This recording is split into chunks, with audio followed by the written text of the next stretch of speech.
நீதிமொழிகள் 13ஆம் அதிகாரம். ஞானமுள்ள மகன் தகப்பனுடைய போதகத்தை கேட்கிறான், பரியாசக்காரனோ கடிந்து கொள்ளுதலுக்கு செவிகொடான். மனுஷன் தன் வாயின் பலனால் நன்மையை புசிப்பான், துரோகிகளின் ஆத்துமாவோ கொடுமையை புசிக்கும். தன் வாயை காக்கிறவன் தன் பிராணனை காக்கிறான், தன் உதடுகளை விரிவாய் திறக்கிறவனோ கலக்கமடைவான். சோம்பேறியுடைய ஆத்துமா விரும்பியும் ஒன்றும் பெறாது, ஜாக்கிரதையுள்ளவர்களுடைய ஆத்துமாவோ புஷ்டியாகும். நீதிமான் பொய் பேச்சை வெறுக்கிறான், துன்மார்க்கனோ வெட்கமும் லெச்சையும் உண்டாக்குகிறான். நீதி உத்தம மார்க்கத்தானை தற்காக்கும், துன்மார்க்கமோ பாவியை கவிழ்த்து போடும். ஒன்றுமில்லாதிருக்க தன்னை செல்வனாக பாராட்டுகிறவனும் உண்டு, மிகுந்த செல்வம் இருக்க தன்னை தரித்திரனாக பாராட்டுகிறவனும் உண்டு. மனுஷனுடைய ஐஸ்வர்யம் அவன் பிராணனை மீட்கும், தரித்திரனோ மிரட்டுதலை கேளாதிருக்கிறான்.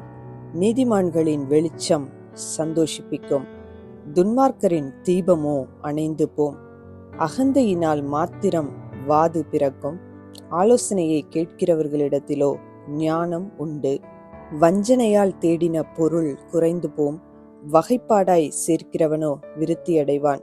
நெடுங்காலமாய் காத்திருக்குதல் இருதயத்தை இளைக்க பண்ணும், விரும்பினது வரும்போதோ ஜீவ விருட்சம் போல் இருக்கும். திரு வசனத்தை அவமதிக்கிறவன் நாசமடைவான், கற்பனைக்கு பயப்படுகிறவனோ பலனடைவான். ஞானவான்களுடைய போதகம் ஜீவ ஊற்று, அதனால் மரண கண்ணிகளுக்கு தப்பலாம். நற்புத்தி தயையை உண்டாக்கும், துரோகிகளுடைய வழியோ கரடு முரடானது. விவேகியானவன் அறிவோடு நடந்து கொள்கிறான், மூடனோ தன் மூடத்தனத்தை வெளிப்படுத்துகிறான். துரோகமுள்ள தூதன் தீதிலே விழுவான், உண்மையுள்ள ஸ்தானாபதியோ ஔஷதம். புத்திமதிகளை தள்ளுகிறவன் தரித்திரத்தையும் லச்சையையும் அடைவான், கடிந்து கொள்ளுதலை கவனித்து நடக்கிறவனோ கனமடைவான். வாஞ்சை நிறைவேறுவது ஆத்துமாவுக்கு இனிது, தீமையை விட்டு விலகுவது மூடருக்கு அருவருப்பு.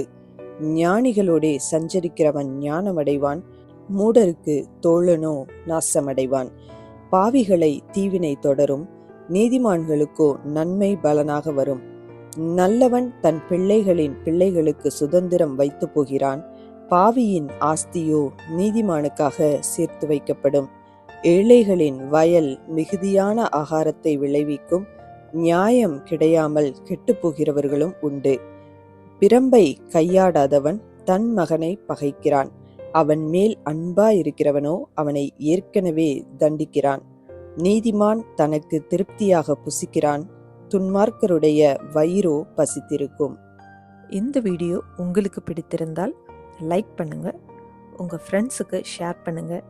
இன்னும் நம்ம சேனலை சப்ஸ்கிரைப் பண்ணலைன்னா மறக்காமல் சப்ஸ்கிரைப் பண்ணுங்கள். சைடில் இருக்கிற பெல் ஐக்கானை ப்ரெஸ் பண்ணுங்கள். மீண்டும் சந்திப்போம். நன்றி.